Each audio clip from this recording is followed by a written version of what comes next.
Imagine a moment, not so long ago, when the world felt like it was shifting on its axis. The year was 2008, and an election had just unfolded in the United States, culminating in a victory that resonated far beyond political lines. Barack Obama, an African-American man, was elected president. For many, it wasn't just a political outcome. It was a profound cultural moment, a symbol of progress and the audacious hope that perhaps, just perhaps, the old rules were changing and the future could be more inclusive, more reflective of the vibrant tapestry of humanity. In the hallowed halls of Marvel Comics, this seismic shift in the cultural landscape did not go unnoticed. Creative minds, always attuned to the pulse of the times, began to ask a vital question.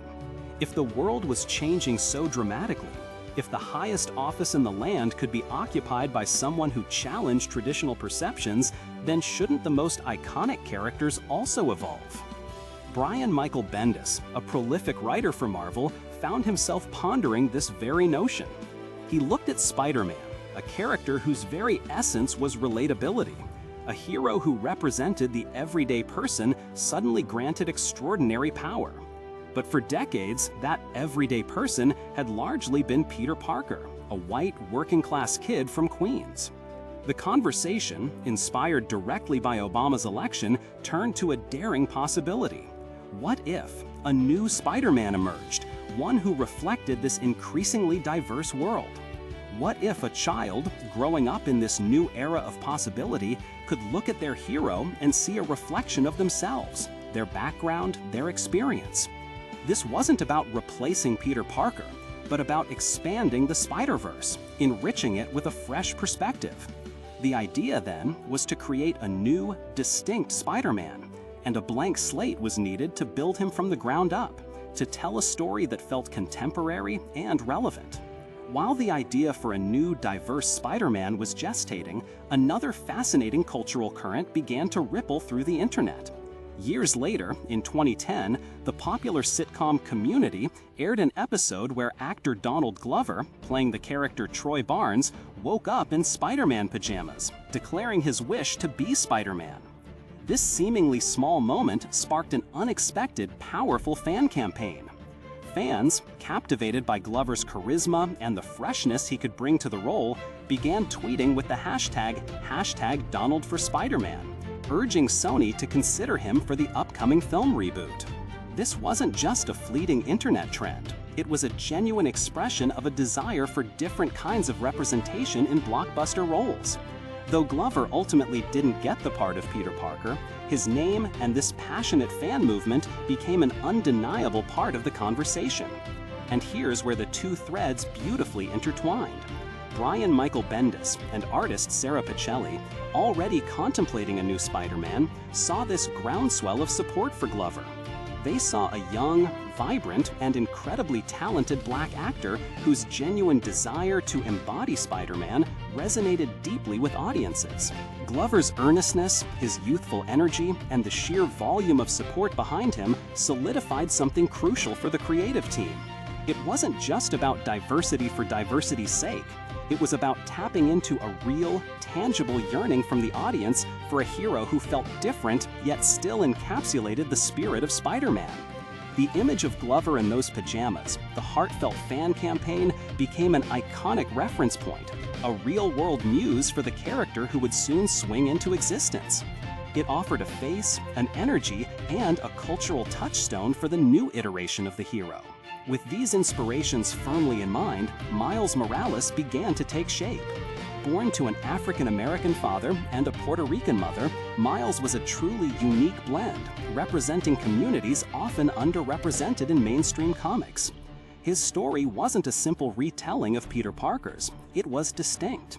Miles was bitten by an Oscorp spider, similar to Peter's, but his powers evolved differently, including a venom blast and camouflage ability.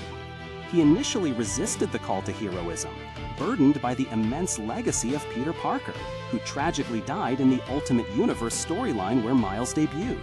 This hesitation, this reluctant journey, made Miles incredibly relatable. He wasn't immediately comfortable with his powers or his destiny. He was a kid grappling with unimaginable responsibility, trying to live up to an icon while forging his own path. His family life was rich and complex, grounded in Brooklyn, adding layers of authenticity to his experience. His initial appearances, particularly in Ultimate Fallout No. 4 in 2011, certainly sparked debate. Some questioned the necessity of a new Spider-Man, especially one who wasn't Peter Parker. But as his story unfolded, as readers spent more time with Miles, saw his struggles, his triumphs, his heart, the initial skepticism gave way to affection, and then to profound admiration. He was not a replacement, he was an evolution. He was an addition, expanding what it meant to be Spider-Man. So we see how a powerful political moment, the election of Barack Obama, provided the initial spark, a conceptual blueprint for a more inclusive future. And then, a spontaneous, heartfelt fan movement around Donald Glover gave that abstract idea a tangible human face, affirming the widespread desire for such a hero. These seemingly disparate events converged, giving birth to Miles Morales. Miles isn't just a character, he's a symbol. He represents the continued evolution of storytelling, the understanding that heroes need to reflect the world around us in all its wonderful diversity. He embodies the idea that anyone, regardless of their background, can wear the mask and carry the mantle of responsibility. He reminds us that true heroism isn't confined to a single identity, but is an aspiration that can be found in countless forms, in every neighborhood, in every community. His existence challenges us to imagine a world where the extraordinary is accessible to all, and where a new generation sees themselves not just in the audience, but as the hero of their own story. He truly is a hero for a new era, shaped by the hopes and dreams of a changing world. As we reflect on Miles's journey, from an idea sparked by a historic election to a beloved icon for millions, it's clear that the stories we tell and the heroes we create matter profoundly. What are your thoughts on Miles's impact? How important is it to you to see diverse representation in the characters you love? Share your perspectives in the comments below.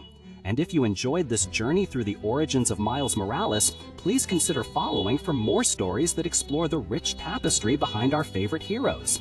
Thank you for listening.